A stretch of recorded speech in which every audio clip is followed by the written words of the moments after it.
Okay. Welcome everyone to our session today. So this is panel 61, and on this panel, we're looking at industrial strategies and work between China and Africa.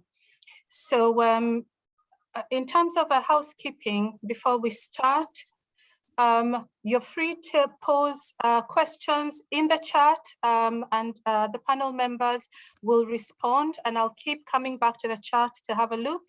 And you're also welcome to raise your hand if you like, and I can then open the floor. Please keep your speakers muted when not speaking, and open them when you need to ask any questions. And you're encouraged to keep your cameras open if possible. Otherwise, please, we look forward to your participation. So in terms of just a brief overview of this panel, we're looking at a range of issues related to work and to industrial development between Africa and China. And this is a hybrid panel. So it's a panel that's been formed a bit later in the day, but that's because there are some overarching related issues which look at agency, that look at legitimacy, and that look at learning occurring across a range of actors, which is either the states or institutions or individual workers in the African context. So we will have some excellent presentations, which you will have seen attached, and they all give very good insights as to what the three studies are looking at. So in terms of how we're proceeding, every speaker will give us a 2 to 3 minute overview of their work, the key points in their research, but you're very welcome to get in touch after the session and read, review the uploaded presentations or email them, and we're very happy to engage in that way. So in terms of running order, we're going to be starting with Jing, who is presenting us with a paper on state learning, how the state learns, the development of Ethiopia's industrial park program and the engagement with China. So over to you, Jing.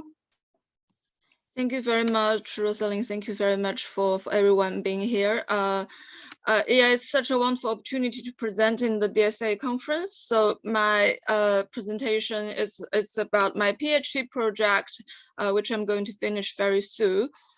So the project started an observation that between China and Africa, there are lots of engagement, not just in terms of resource, such as infrastructure development and investment, but also lots of knowledge and experience sharing, especially lots of African countries are looking up to so-called Chinese model right now. So a lot of research used the policy transfer, policy diffusion or policy mobility to investigate this phenomenon. The development of Ethiopia Industrial Park Program in my PhD research project has been a very typical and interesting case. On the one hand, it's a really ambitious and large-scale development, very rapid policy change in the last decade. On the other hand, China has been very active in participating in this process, be the developer, be the contractor, be the investor, and be the knowledge partner. So my research used the lens of learning, asking the question how Ethiopia's state learning in this process, especially learning from China, how Ethiopia's politics has affected policy learning, therefore affecting the agency of China and the dynamics of China-Ethiopia engagement. So I navigate different groups of literature, including something from development economics and development state, and eventually I choose a political settlement framework to explain the phenomenon. So basically, my argument is that learning has been conceptualized as a policy good that can increase the state capacity and institutional building, mostly from the development economics and development state. They always encourage the state to learn, and learning by doing. But in practice, learning is very political and involve a lot of economic and political cost as well. So there's a need to better understanding the ideational aspects of politics and policy in order to better to build the ideational collision and establish legitimacy. So, and another funding is between China and Ethiopia engagement. Certainly China has emerged as a very increasingly powerful player with both resource and ideas to, and especially very influential on the stage of agenda setting and policy formulation. But on the other hand, they are not necessarily that powerful in policy implementation. There are a lot of constraints on the ground that African political economy and local actors exert more agency. So that's basically my finding.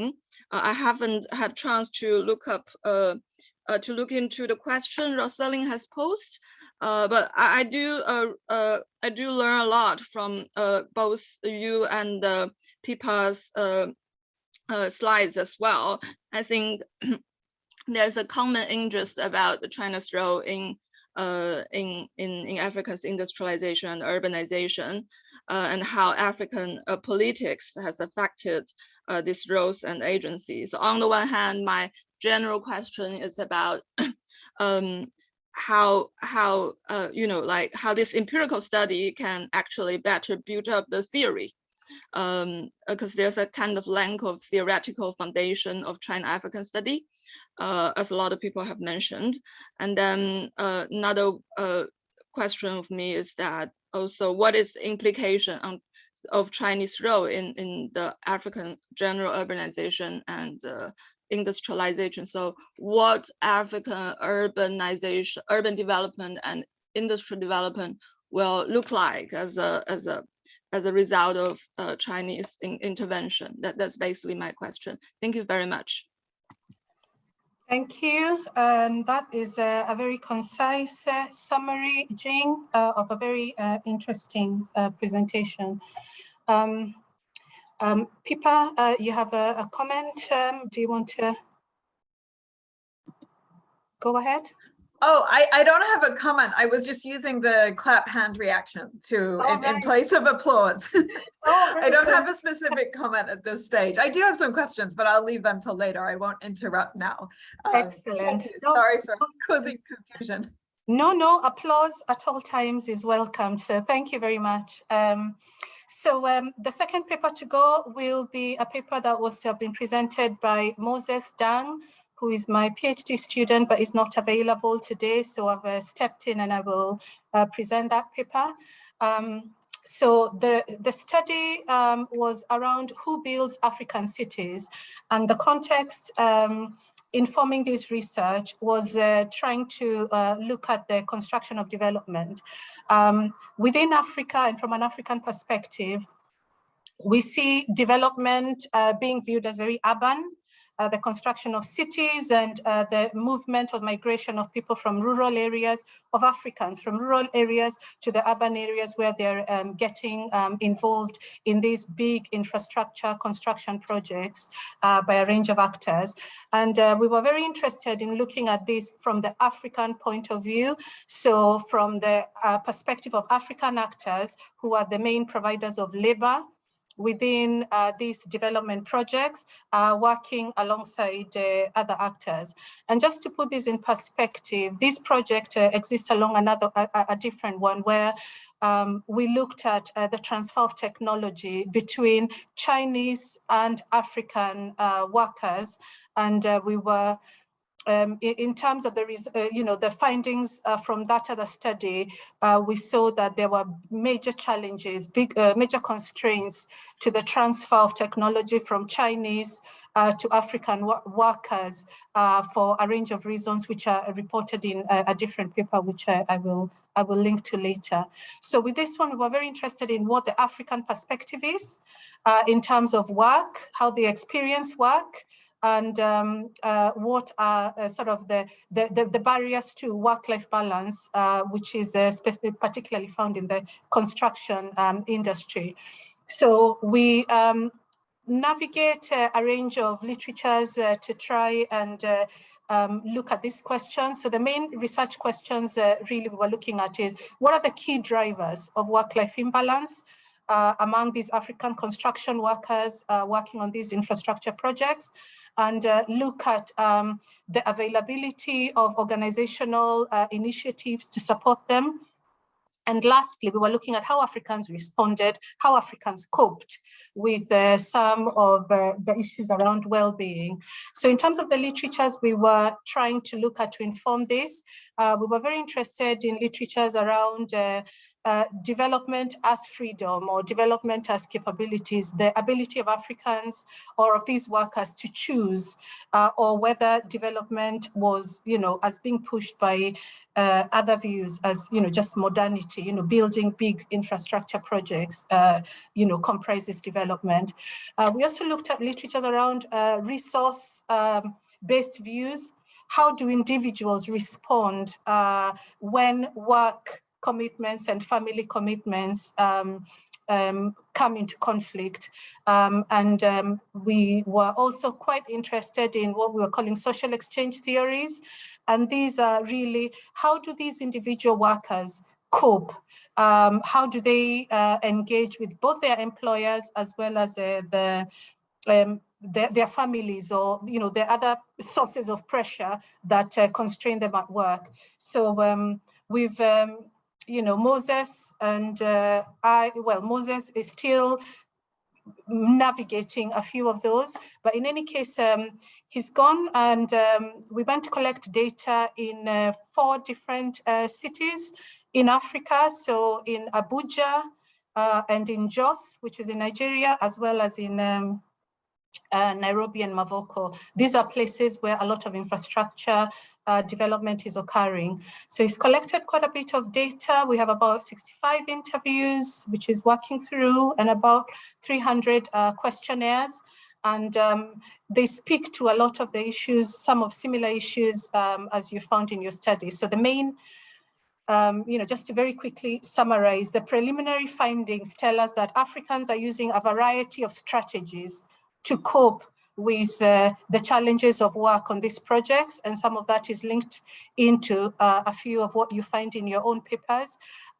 So a bit of resentment, challenges that they respond to, and they respond in terms of either trying to solve the problem, trying to emotionally cope with precarity, or they disengage and adopt very defiant or deviant behaviors in the workplace. And in terms of the resources that they use, we saw that a lot of the resources were based on their community, on their family, on their spouses. So a lot around kinship and around spousal support. So I will just very quickly summarize there, because there are a range of challenges and implications that we still are working through and would be really pleased to engage with towards the end.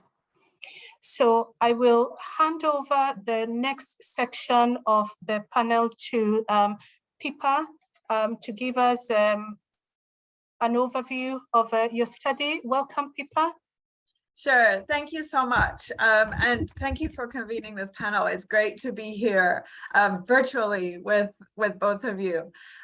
So let me give my 2-minute summary. So in terms of the research question, and the context, so I think we probably all know that one of the critiques that's commonly leveled at Chinese companies operating in Africa is that they bring their own workers from home and they don't give jobs to local people. However, if you look at the empirical data, sometimes Chinese companies hire lots of local workers and very few Chinese workers, and sometimes they don't. Sometimes they do bring workers from home. So our research question, I should say this is a co-authored paper with a colleague who's not at the DSA conference. So our research question is basically just why is that? And in particular, what is the effect of regime type on the number of workers from home that Chinese contractors are able to bring?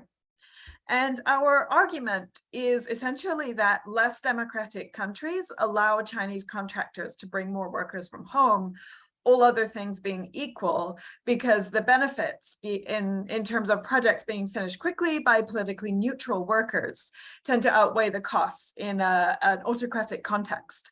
However, the costs in terms of lower local employment gains, potential political dissatisfaction associated with hosting foreign workers, foreign presence being used as a tool by opposition groups, these costs are much more kind of pertinent for democratic regimes.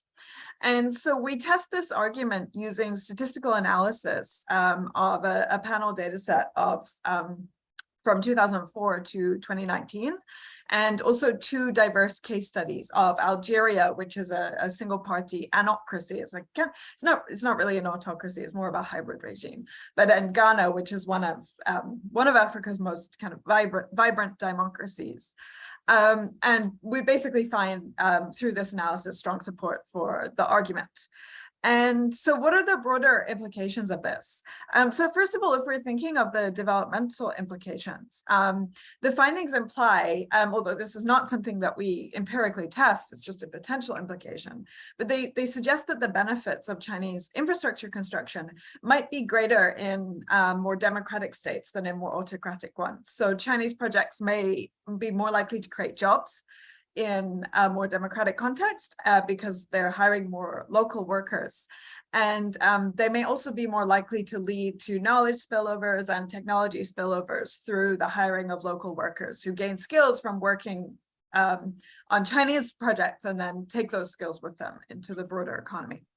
The second implication is a pretty simple one, but it also relates to one of the questions that Rosalind, you sent through just before the panel on the question about agency. And so, our findings suggest that agency matters, right? So if as happened in Ghana, host country governments want to take steps to force Chinese companies to hire local workers, they can do this. However, they don't always do this. And so our research points to kind of the importance of not only just of recognizing that, there is agency for African actors in the China-Africa relationship, but also we have to understand better, and more systematically, what is the context in which people choose or governments choose to exercise that agency. So I will stop now. I think I've gone a little bit over 2 minutes, so I'm sorry. Thank you very much.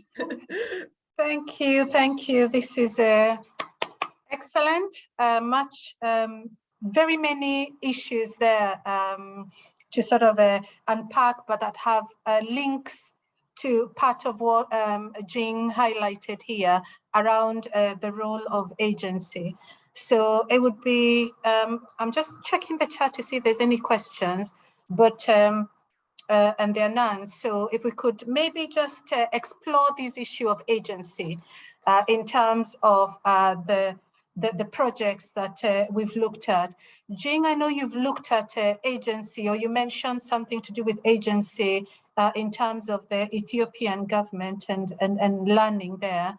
Do you want to maybe explore some of these power dynamics or resource dynamics, who controls and who sets the agenda and who implements the agenda, and some of the very interesting things you were already hinting at in your presentation? Thank you, Rosalind. That's very, very important question. And also, second, this, I think it's yeah, so in my study, I do feel like, so a lot of the China-African study was talking about this state-to-state dynamics between China and the African elites. So certainly, I do think a lot of Africa, a lot of agency is the Africans' agency comes from my studies. It's on the elite actor instead of another actors in Ethiopia setting. I would say that depends on different political contexts, but definitely in Ethiopia case, their political settlement is very dominant, which define the Ethiopia state is actually strong stronger state compared to another African state. So that's defined agency. I'm also saying, so part of the learning also not just come from the Chinese actor in Chinese institution, also Chinese actor in international organization. So I would say a lot of this Chinese agency in Africa not just come from China, but also connect to a bigger discourse about a lot of this international organization construct a lot of success story of how China has been achieved in the last 4 decades.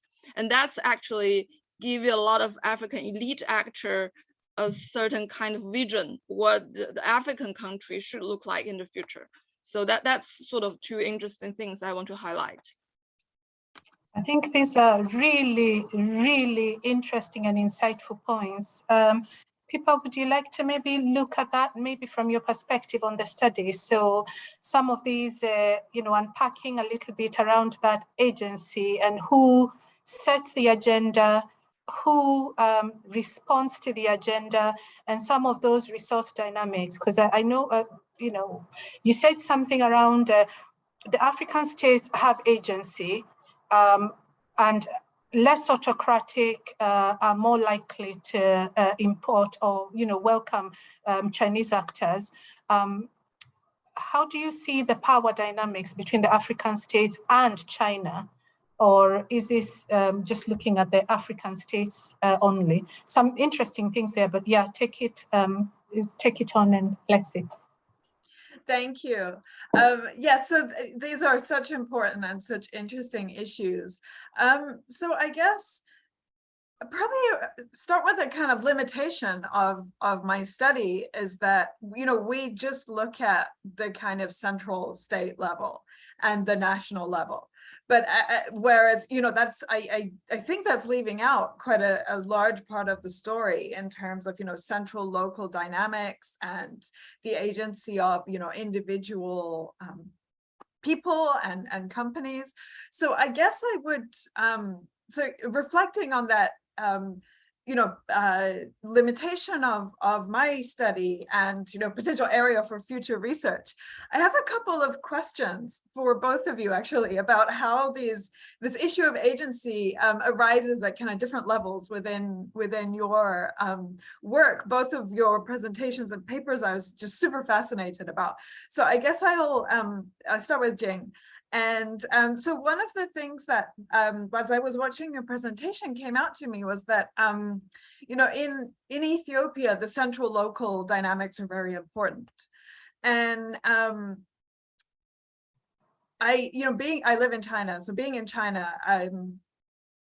we know that also local level actors are very important, and I saw in your presentation, we have both central level, MOFCOM, CC, et cetera, but also local level like Kunshan Industrial Park, et cetera, et cetera. And in China, the central local dynamics are also very, very important. And so I'm just wondering, how do local Chinese actors interact with the Ethiopian central and local actors kind of in a different way than the central Chinese actors? Or I'm just wondering, is there any kind of interaction between the local, central local, and local central? You can see I'm drawing these linkages in the China-Ethiopia relationship. So that's my question for Jing. And then for Rosaline, I'm super interested, and it kind of relates to one of the factors that my co-author and I consider to a kind of fairly limited level, but do consider in our longer paper, is the role of trade unions in labor relations in the China-Africa relationship. And so you mentioned coping strategies, and I'm just super curious about, what is the role of trade unions, and have you found a difference when in the interactions between trade unions and Chinese companies versus, perhaps, let's say, a British company would be much more used potentially to dealing with that, having powerful trade unions, right? Whereas China, I mean, China has trade unions, but they're not trade unions in the sense that we would normally think of, you know, being organized labor. So yeah, I'm just very curious about the potential role of trade unions and them being actors with agency in this broader, you know, labor and work-life balance conditions story. So thank you, both of you in advance. Excellent. Very good questions. Shall I let you go first, Jing, or would you like me to go first? Yeah, I also have some questions for Rosalind and Pippa as well. So maybe I can add my question to you. So then you can answer both of our question. Then I might respond. And then you'll respond to Pippa. Very question good. And also Yes. ask her question. So I read your paper, which is really interesting. But I'm very interesting about, you know, like how to build up, you know, this theoretical foundation of China-Africa engagement. And I did you mentioned a lot, like, you know, there was a different, you used the livelihoods and then development as freedom. That's the Amartya Sen theory, and then which I find very interesting. I do want to know more about that, you know, how do you think that can be, you know, this kind of empirical analysis can better contribute, you know, to the theory you actually used. And then also I was thinking about, because what I find in Ethiopia is very interesting is about the labor well-being.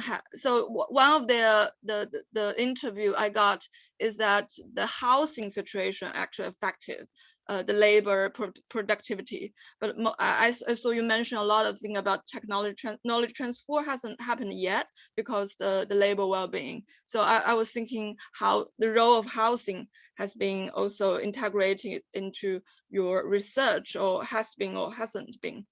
So that's my question. Okay, thanks. I will just try and address some of them, but as I said, these are really packed questions, and we could have entire sessions just around those issues. I think regarding the theory and some of the insights that can be developed from that work, there's this view of development as modernities, and that's a lot of what's pushing a lot of the state actors, you know, engaging with China. So these large infrastructure projects represent development without necessarily thinking about other dimensions of development. So Amartya Sen's view and others are really important in terms of just thinking of development as capability or development as choice. What do people choose in terms of what they value? And in that regard, we're very interested in what the individuals who work in these big development projects have to say around what they're, you know, what they see from these large projects. So we know that they are working in conditions of precarity. You know, the work is project-based. As soon as the project is built, the work moves on somewhere else. And these are individuals who still have family commitments and are bound to sort of particular locations. And there was a lot of strain reported in terms of what they expect from the work and what they actually get from engaging in the projects. So in terms of a project, we didn't look necessarily at the role of housing, but some of it does come in because a lot of the stress was around, as you say, the lack of housing. Many of these people are commuting very far distances to come to the projects where they work. Many have to leave their families behind, and there's a lot of sort of family separation in order to access employment opportunities. And it's very interesting, you know, when I link it with Pippa's work around the need for a speedy completion of projects on the one hand, but on the other hand, we have to think around what choices, you know, if you think about democracy, what does democracy bring into this debate? This idea of people choosing. And they might not choose speedy completion of projects in all cases, but they might choose longer term employment. And so the bringing in of Chinese workers to sort of do unskilled labor that local workers could do, and in contexts where there is very high unemployment, particularly youth unemployment, is bound to cause you know, the resentment that's been reported in many places across Africa. And it's probably, I mean, there are various factors that can explain it. So from our perspective, we were really interested in the African view. Usually, a lot of the writing is written from the point of view of who has the power. And it will either be the Western investor or it might be the Chinese investor. In this case, we were really quite interested in the view of the, not the powerless, but the one that has less power or has different kinds of power, and what strategies that they, you know, they use to cope with this. So some very interesting insights came through that really speak to the issue of choice.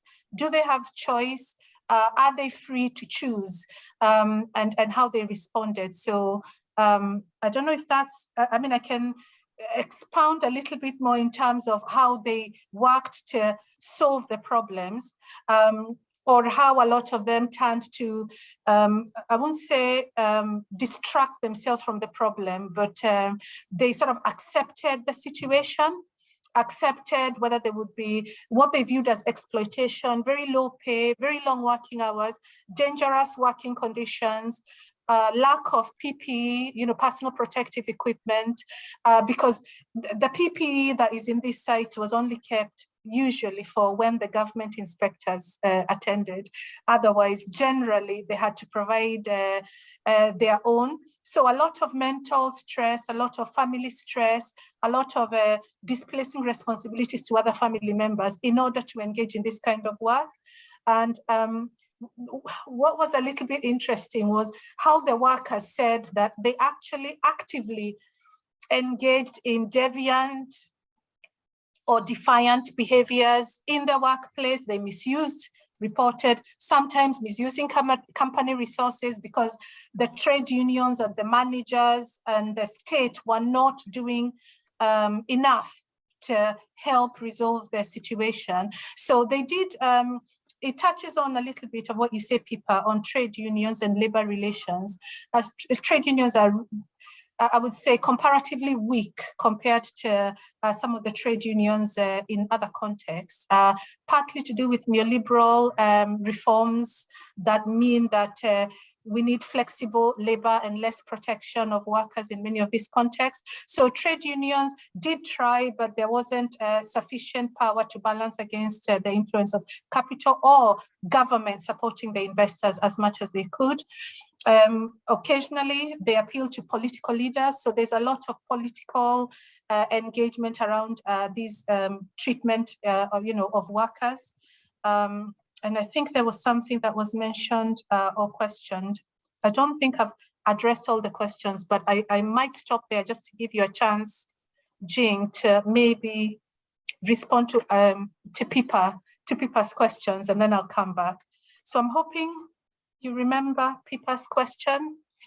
Yes. Shall I give the floor to you, and then we will come back again?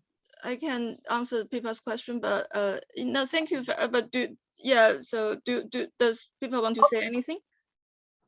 Oh yeah, Pippa, do you want to just comment on maybe what I was saying earlier, and then we will go to Jing? I don't know. Sure.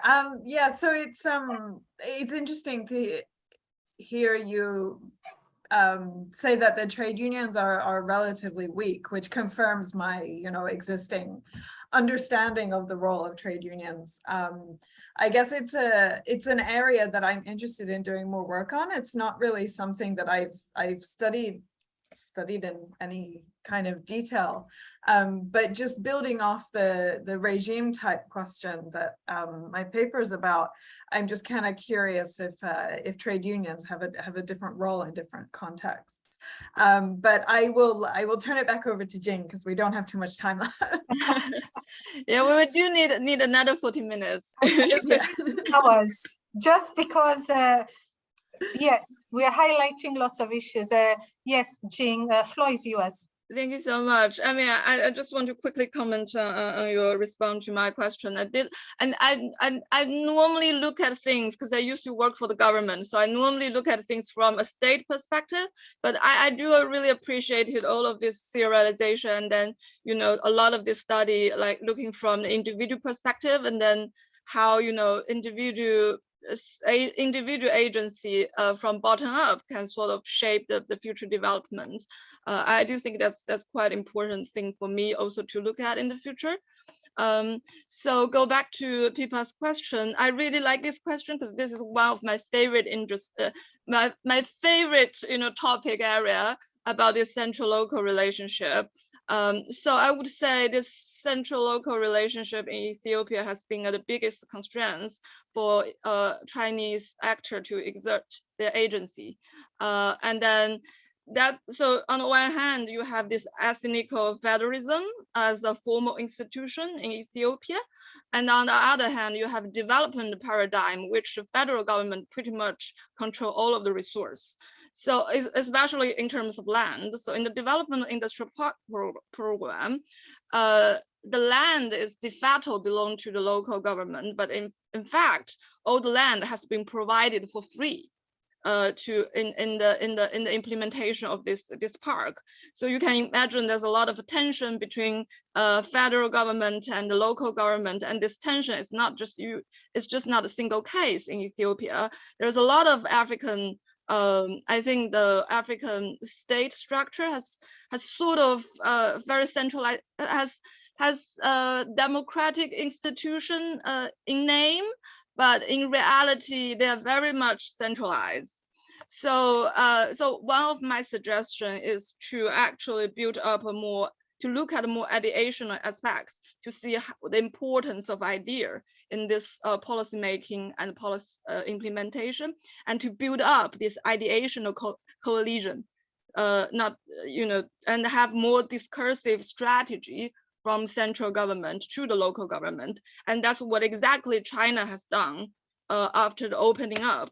So I would say the Chinese, one of the success from Chinese development, it is that China is economic federalism, but political centralization. But one of the things what central government has done quite well from my perspective is they do have this discursive strategy, and to interpret their policy and to make sure the local government has the same vision as the central government has.